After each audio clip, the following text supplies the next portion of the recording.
السلام علیکم ناظرین، پروگرام آپ کی آواز چلیں گے سویڈن عبد القیوم صاحب ہمارا ساتھ دیں گے۔ السلام علیکم سر۔ جی وعلیکم السلام جی، مبارک جی۔ سر یہ بتائیے کہ گرفتاریاں رکنے کا نام نہیں لے رہی، اور پہلے یہ کہا جا رہا تھا کہ ہم نے وہ تمام لوگ گرفتار کر لیے جو پاکستان کے لیے خطرہ تھے۔ اب تو چھوٹے چھوٹے بچوں کو گرفتار کر لیتے ہیں، خواتین کو، بوڑھی عورتوں کو۔ کس چیز کا خوف ہے؟ مبارک صاحب، اگر رول آف لا ہو تو آپ کے جو جسٹس سسٹم فیل ہو گیا ہے، 100% نہیں 200% جسٹس سسٹم فیل ہوا ہے، جس کی وجہ سے جن کا کام تھا وہ فیل ہوئے، تو جو دوسرے ادارے ہیں وہ اس کے اندر مداخلت انہوں نے کرنا شروع کر دی ہے۔ تو یہ جتنی گرفتاریاں ہو رہی ہیں یہ کسی کے کہنے پہ ہی ہو رہی ہوں گی، چونکہ آپ کا پرانی جو فاشسٹ جو کرمنلز کی حکومت تھی، وہ تو انہوں نے تو کم از کم اس ملک کے لیے جو عذاب تھے وہ ان سے تو ہماری جان چھوٹی ہے۔ لیکن جب وہ چلے گئے ہیں، جیسے رانا ثنا جیسا بندہ کرپٹ اور بے ایمان آدمی وہ چلا گیا ہے، تو پھر کون ہے جو آج وہی حرکتیں کر رہا ہے؟ تو یہ لازمی بات ہے کہ کچھ لوگ نہیں چاہتے کہ پاکستان کے اندر جمہوریت آئے، پاکستان کے اندر خوشحالی آئے، پاکستان ترقی کرے۔ دس از دا وے کہ لوگ چاہتے نہیں ہیں کہ پاکستان آگے موو فارورڈ کرے۔ اور وہ کون ہو سکتے ہیں جن کی ذاتی انٹرسٹ ہوتی ہے، جن کا ذاتی مفاد ہوتا ہے کہ اگر کوئی نئی حکومت آ گئی تو پھر چونکہ ہم اللیگلی پوزیشن پہ بیٹھے ہوئے ہیں تو ہمیں اٹھا کے باہر پھینکا جائے گا۔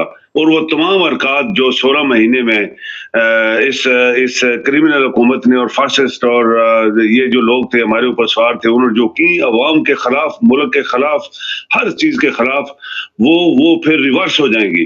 تو یہ لازمی بات ہے، کوئی چھپی ڈکی بات نہیں ہے۔ وہ کون لوگ ہیں، وہ کون ادارے ہیں جو آج بھی پاکستان اور پاکستان کے لوگوں کو چلنے نہیں دے رہے؟ 75 سال سے نہیں انہوں نے چلنے دیا اور ابھی بھی چلنے نہیں دے رہے۔ تو آپ کی عوام جو ہے اس کی پوری ذمہ دار ہے، فل ریسپانسبلٹی عوام کے اوپر ہے کہ آپ کی عوام سب دیکھ رہی ہے، سن رہی ہے، اور انہی کو پکڑ کے جیلوں میں گھسیٹا جا رہا ہے، انہی کو ضلالت میں ڈالا جا رہا ہے، لیکن وہ بول نہیں رہے۔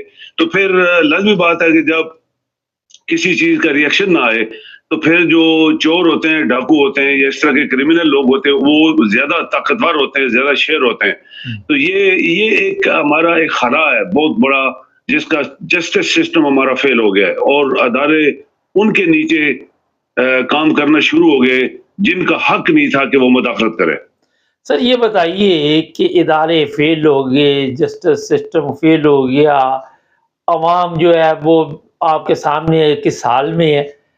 آپ کیا سمجھتے ہیں کہ یہ عمران خان کو اب واپس لائیں گے؟ میرا تو خیال ہے کہ کافی مشکل کر دیا ہے، لوگوں کے اوپر اتنا ظلم کیا، اور میری اطلاع کے مطابق یہ گولیاں بھی مار سکتے ہیں اپنی عوام کے اوپر۔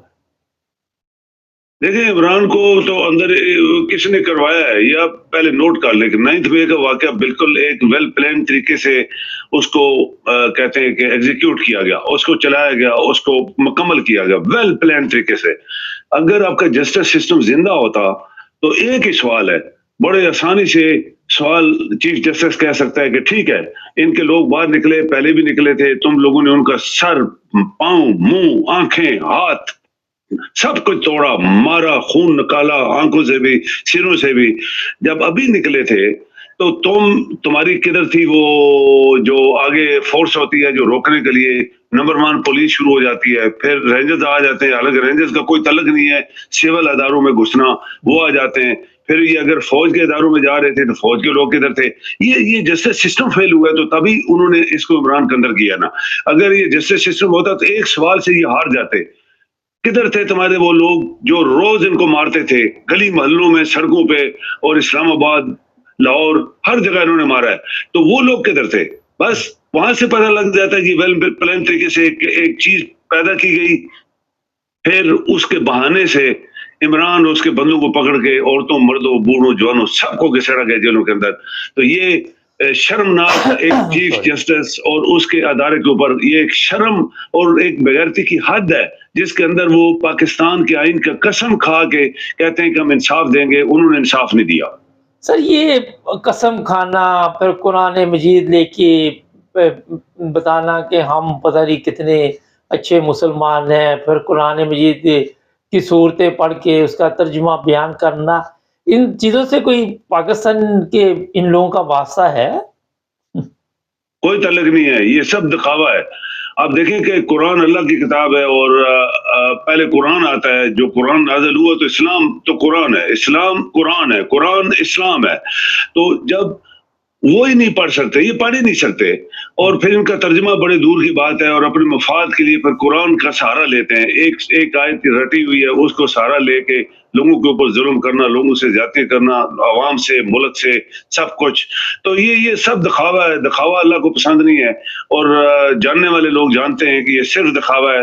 آپ یہ چیف آف آرمی صاحب بنا تو پہلے بولا جی قرآن کا حافظ ہے، وہ سید ہے، وہ فلان ہے، وہ ڈھینگ ہے، یہ کتنے اس کے وہ ٹائٹل لوگوں نے اخباروں میں اچھالے، تو اس کا رزلٹ کیا نکلا ہے؟ وہ تو باجلے سے بھی بدتر نکلا ہے۔ تو یہ سب چیزیں، یہ دکھاوا ہے، یہ ٹائٹلز ہیں جو پیروں نے رکھے ہوئے۔ آپ دیکھیں کہ آپ کے لندن میں ایسے ایسے پیر ہیں جن کے 10 ٹائٹل اس کے نام سے پہلے ہیں اور 15 ٹائٹل اس کے نام کے بعد ہیں۔ تو کیا وہ یہ چیزیں جو اس نے لکھی ہوئی ہیں، کیا یہ اس کے اوپر مکمل آتا ہے؟ ایک کے اوپر بھی نہیں آتا، لیکن وہ لوگوں کو ڈرانے کے لیے، دھمکانے کے لیے، پیسے جیب سے نکالنے کے لیے، آرام کھانے کے لیے، یونیورسٹی اپنے نام پہ، اسکول اپنے نام پہ، کالج اپنے نام پہ، جیب پیسہ سارا لوگوں کا، غریبوں کا۔ تو یہ سب دکھاوا ہے مبارک صاحب، یہ چلنے والا نہیں ہے۔ لیکن ایک بات جو ہم دہرا رہے بار بار کہ آپ کی پبلک کیوں سو گئی ہے؟ آپ کے ملک کے 22 کروڑ اگر لوگ ہیں، اگر زندہ ہیں، جیسے کہتے ہیں نا یہ ہماری قوم زندہ ہے، بھائی کدھر زندہ ہے تم؟ بھائی زندہ ہوتے تو یہ ہمارے ساتھ یہ حالات ہوتے۔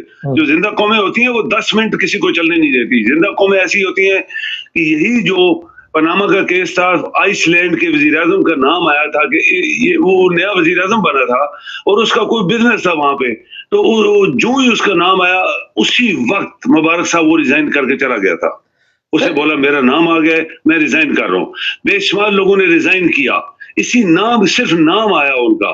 یہاں سویڈن کی ایک مثال میں نے بہت پرانی دی تھی کہ یہاں کی ایک نئے وزیر اعظم دورے پہ گئی اور اس نے گورنمنٹ کا آئی ڈی کارڈ، یہ جو ہوتا ہے کریڈٹ کارڈ استعمال کیا، ہزاروں روپے میں کوئی چیز خریدی، وہ بھول گئی یا انٹینشنلی اس نے پیسے نہیں جمع کرائے، آڈٹ میں پکڑی گئی۔ یقین کرے 2 دن کے اندر لوگ پبلک سڑکوں پہ آ گئی، تم بددیانت ہو، ریزائن کرو۔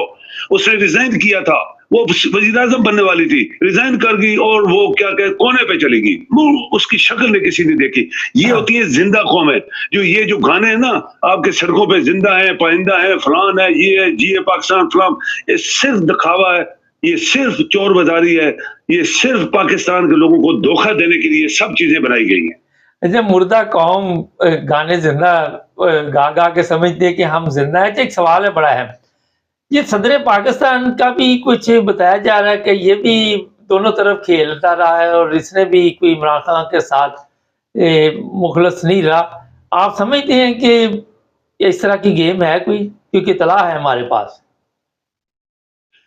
مبارک صاحب، جب آپ کسی قابل آدمی کو جو اس قابل ہے تو سیٹ نہیں دیں گے، جب ایک دان توڑنے والا بندہ تھا، ایک کلینک کا مالک تھا، اس کو آپ صدر پاکستان بنائیں گے، جب ایک مرنے والا جج لاہور، آپ کو یاد ہے کہ یہ جو صدر، یہ جو نواز کی پارٹی ہے، یہ کرپٹ، یہ جو گٹر چور ہے، یہ جب بھی کسی کو صدر بناتے تھے، یہ گورنر، وہ تمام گھسے گھسے لوگ مرنے والے ہوتے تھے۔ کراچی میں وہ بھی مر گیا تھا پہلے تو اس کو گورنر لگایا ہوا تھا۔ یہاں پہ صدر بنایا تھا ایک ریٹائرڈ، یہ جو تاڑر کا دادا تھا یا اس کا باپ تھا، وہ لگایا ہوا تھا، وہ مرتے وقت بھی کہتا تھا میں صدر ہوں۔ تو جب ایسے نالائق لوگوں کو، بددیانت لوگوں کو، جو کریڈیبل لوگ نہیں ہوتے، جن کا حق نہیں ہوتا، وہ صدارت کی کرسی پہ بٹھائیں گے تو وہ ایسا ہی کریں گے، کیونکہ وہ اس قابل ہی نہیں تھا۔ یہ صدر آپ کا اس قابل نہیں تھا کہ یہ صدر پاکستان بنتا۔ لیکن پاکستان میں چونکہ ہر چیز جو ہے وہ غلط طریقے سے چل رہی ہے، ہر غلط آدمی کو بڑی بڑی پوزیشن دی جا رہی ہے، ہر نالائق بددیانت حرام خور آدمی جو ہے وہ زرداری جیسا، یہ لوری ہے، یہ سب وزیر اعظم اور صدارت کی کرسی پہ بیٹھے ہیں، تو پاکستان کیوں نہیں چلا؟ 75 سال جو ہم گر رہے ہیں، 75 سال پاکستان نہیں چلا، تو انہی کی وجہ سے نہیں چلا۔ اور یہ صدر، یہ پیسے، اس سے پہلے آپ دیکھیں وہ کپڑے بیچنے والا کا صدر نواز شریف نے بنایا ہوا تھا، اس کی بیوی اور خود مرنے والے تھے، ان کو 1000 بیماریاں تھی اور اس کو لگا دیا تھا کیونکہ وہ اپنی بیماری میں لگا رہتا تھا۔ پھر سب سے بڑی بات مبارک صاحب، یہ تمام بیمار لوگ جو کرونیکل ڈیزیزز میں مبتلا ہوتے ہیں، ان کو بڑی بڑی سیٹیں دیتے ہیں، وہ پاکستان کا پیسہ لوٹتے ہیں، پاکستان کے پیسے سے علاج کرواتے ہیں، جب تک صدارت یا وزیر اعظم بنے رہتے ہیں کروڑوں روپے پاکستان کے کھا جاتے ہیں دوائیوں سے. جیسے یہ نواز کتنی بیماری میں مبتلا ہے، اس کا بھائی 20 بیماری میں مبتلا ہے، 5 اس نے بیویاں رکھی ہوئی ہیں، یہ جو بھی اترا ہے عذاب اترا ہے پاکستان سے. تو یہ پاکستان کو کھا گئے لوگ. یہ کون اس کی چیکنگ کرے گا، بیلنس کرے گا؟ آپ کے عوام. میں نے 2 مثالیں دی، کس طرح قومیں نکلتی ہے باہر سڑک کے اوپر کہ نکلو ادھر سے، تم بددیانت آدمی ہو، نکلو، تم نے یہ کام کیا ہے. تو پھر وہ ریزائن کر کے چلے جاتے. آپ کی قوم بولتی ہی نہیں ہے. ان کو کسی نے سانپ نے جیسے آتے ڈنگ دیا، یا ہیروئن کسی نے پلا دیا، یا کسی نے انجیکشن لگا دیا پوری قوم کو 22 کروڑ کو، تو مبارک سے بھی یہ چلے گا، ایسے ہی چلے گا. یہ اس قابل بندہ نہیں تھا جس کو آپ نے صدر بنایا ہوا تھا. بہت شکریہ سر. اچھا، ابھی سر نے کہا کہ یہ عذاب اترا ہے، مگر بدقسمتی سے نیا عذاب آ گیا پاکستان میں. عذاب تو آتے ہی رہتے، بوڑھے بوڑھے لوگوں کو صدر وہ پینشن پہ چلا گیا، اس کو یہ بنا دو، ادھر بنا دو. ینگ لوگوں کو آگے لایا ہی نہیں کبھی کسی نے. جو جنازے ہیں ان کو صدارتیں دے دی، جو جنازے ہیں اس کو نیب کا بنا دی. جنازے ہوتے ہیں یہ، جب ان کو اپنی سیاپے پڑے رہنے بیمار، تو جنازوں کے ساتھ ملک نہیں چلتے. ناظرین، ہمارے چینل کو سبسکرائب کریں.